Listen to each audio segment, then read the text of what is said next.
If they don't have what you want or need, don't listen to what they say. Why should you?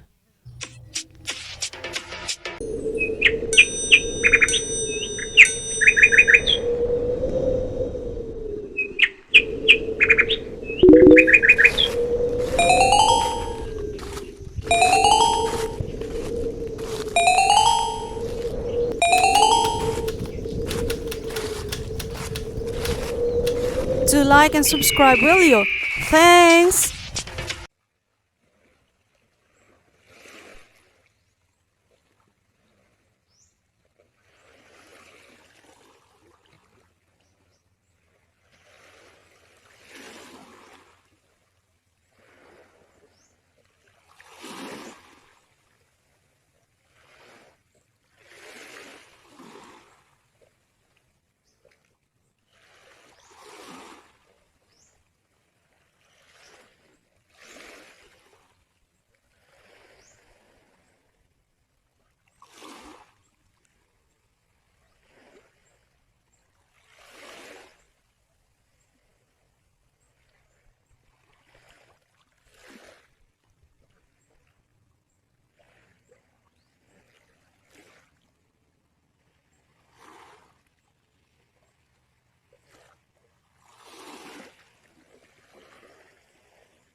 Everyone, magandang hapon!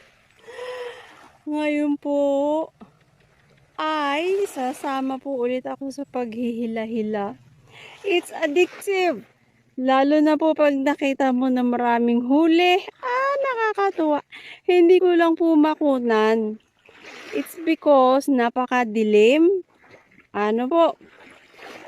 And naandun ka sa medyo hanggang mataas sa tuhod ang tubig. I cannot possibly bring my camera. So, yun na lang pong huli ang aking kinukunan. Come with us!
Everyone, this is the catch this evening. Nung pong isang araw is squid. This time po ay may mga crabs. Yan lang po yung squid today. Pero meron pong like this one. Look. Oh. Marami-rami po yan. Tsaka banak. So, that's it for today. This evening. Have a sweet evening ahead. Good night.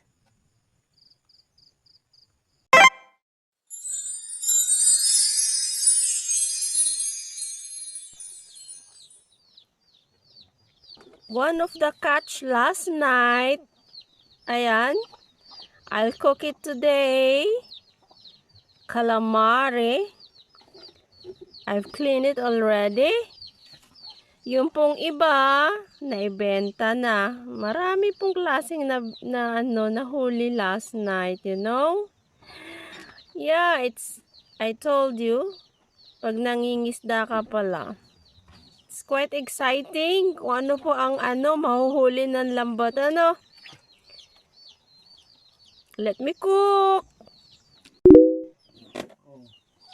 We caught everyone. Supposed to be aalisin po yung balat niyan.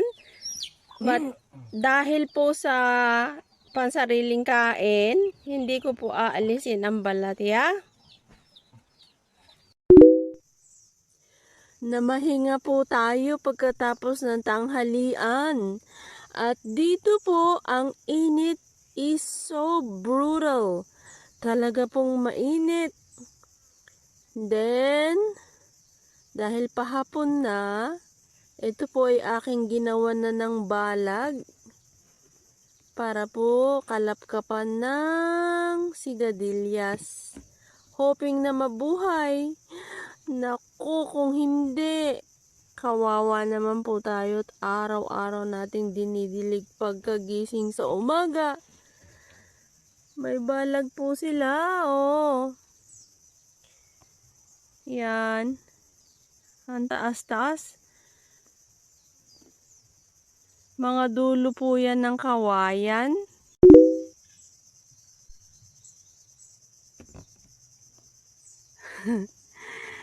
Ang lalaki po ng balag niya,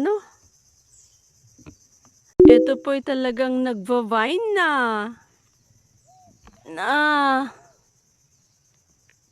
Yung kanyang balag. Yan. Ito po kahoy lang ang nilagay ko dito. Hindi po yung bamboo kasi masyado pong malawig ang sakop. Yan. Sus. Look. Medyo nalanta po. Na-damage ko yata yung ugat. Pagtusok ng stick. Ayun ay okay naman. Ito po ay panibagong hila. 4 po ito. Tinulungan pa ako ng ate ko.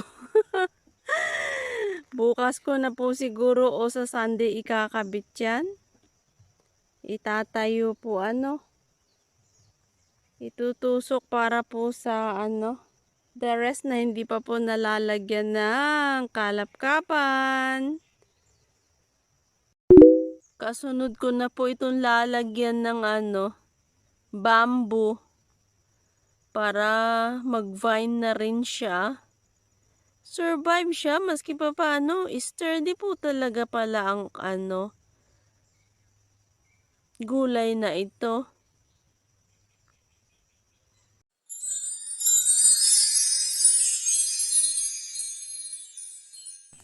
Ang akin pong additional gardening space.